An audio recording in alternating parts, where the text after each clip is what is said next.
जय हिंद।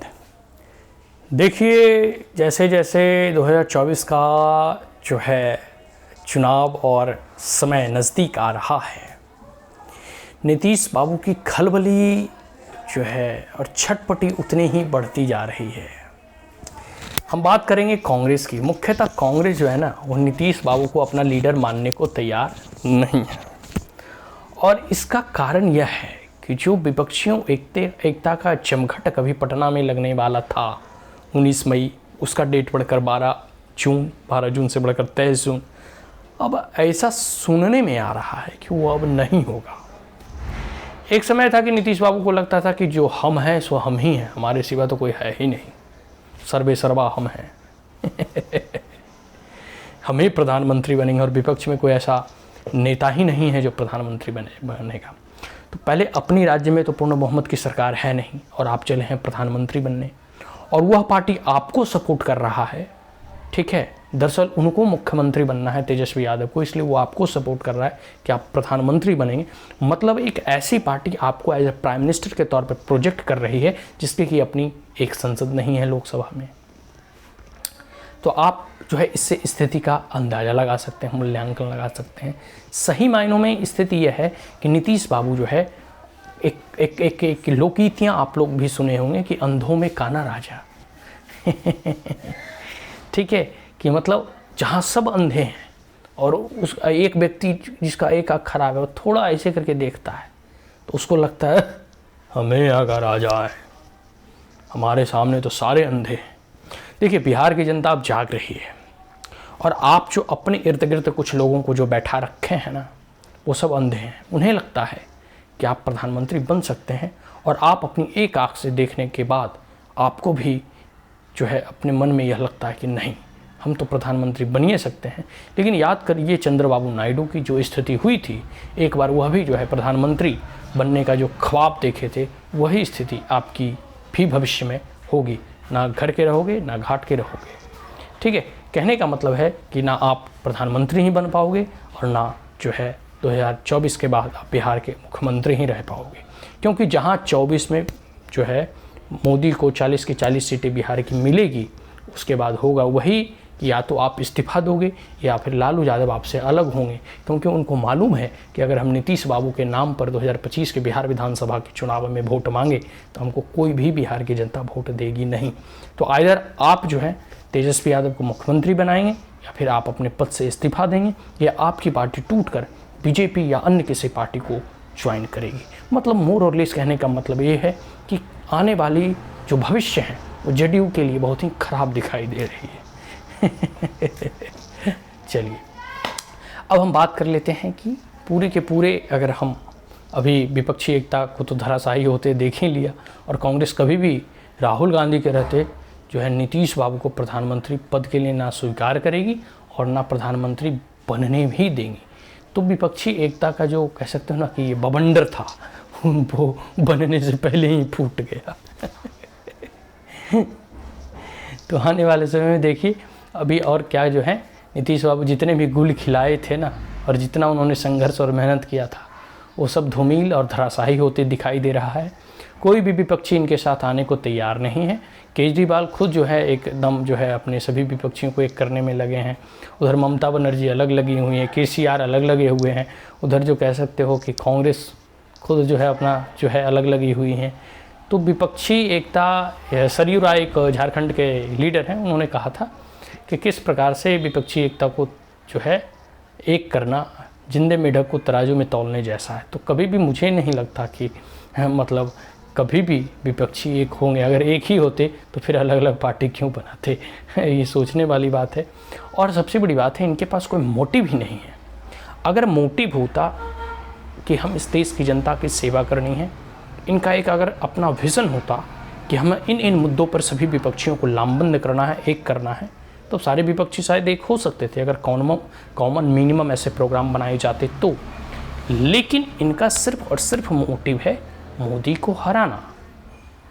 मोदी को हराना ही एक उद्देश्य है। उद्देश्य होना चाहिए जनता की सेवा करना, देश की प्रगति और उन्नति और विकास करना। लेकिन ऐसा तो वो कर नहीं पाए बिहार में, और ना ही कर पाएंगे देश की सरकार में। क्योंकि वो प्रधानमंत्री बनेंगे ही नहीं। लेकिन फिर भी हर एक पार्टी की पॉलिटिकल एजेंडा होता है, पॉलिटिकल मोटिव होता है, पॉलिटिकल मैनिफेस्टो होता है।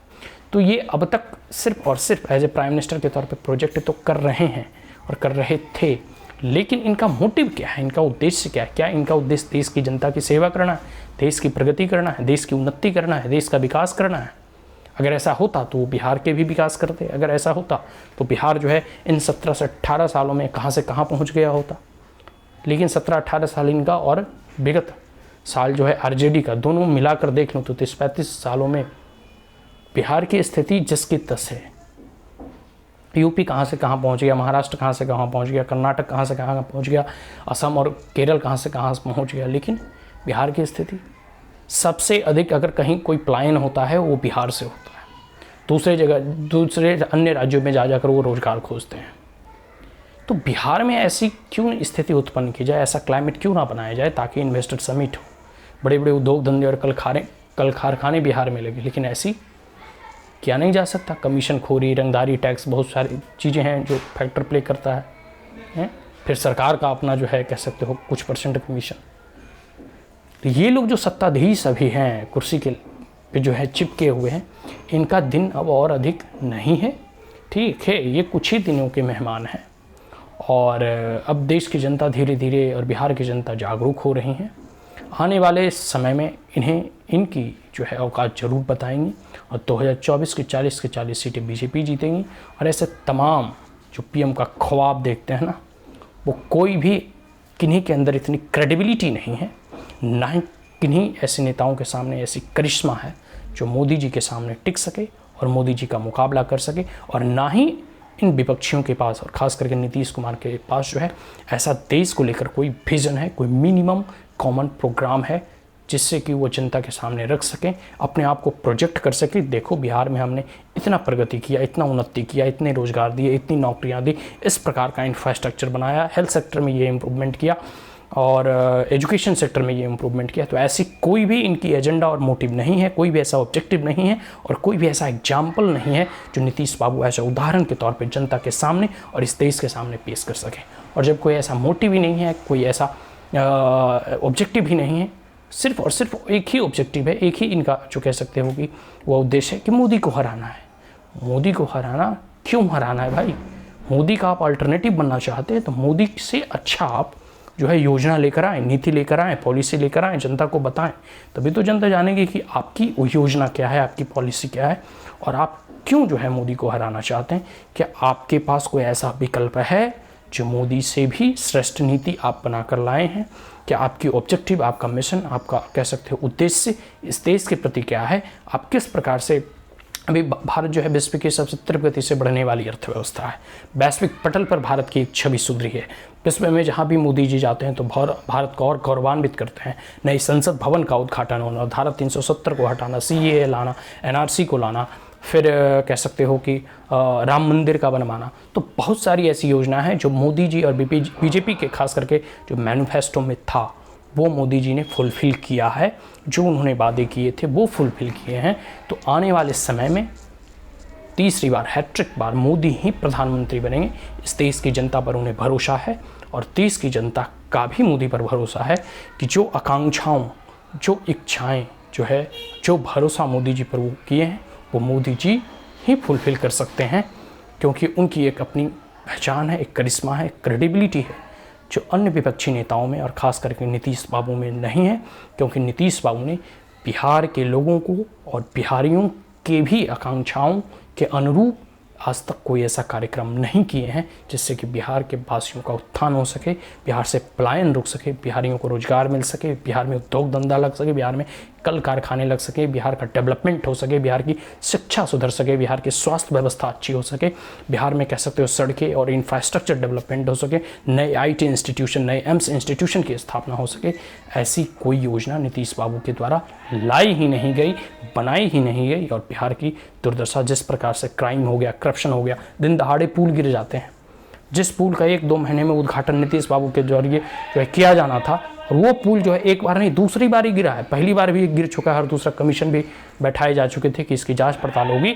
जांच पड़ताल क्या होगी? कमीशन खोरी और करप्शन के ऊपर बना यह पुल जो है को धराशायी होना ही था। तो ये तो सौभाग्य है कि कोई कैजुअलिटी नहीं हुई, कोई लोग वहाँ थे नहीं, और इस कारण जो है कोई हताहत या कोई ऐसी अप्रत्याशित घटना ना घटी। लेकिन फिर भी 1707 करोड़ की बनाई जा रही पुल एक इंफ्रास्ट्रक्चर ऐसे धराशायी हो जाता है कि लोग जो है देखते रह जाते हैं। तो ठीक इसी प्रकार 2024 के बाद 2025 में बिहार की ये जो जेडीयू और आरजेडी का जो गठबंधन है पुल की तरह ही धराशायी हो जाएगी और पुनः बिहार में बीजेपी के पूर्ण बहुमत के साथ सरकार बनेगी। जय हिंद।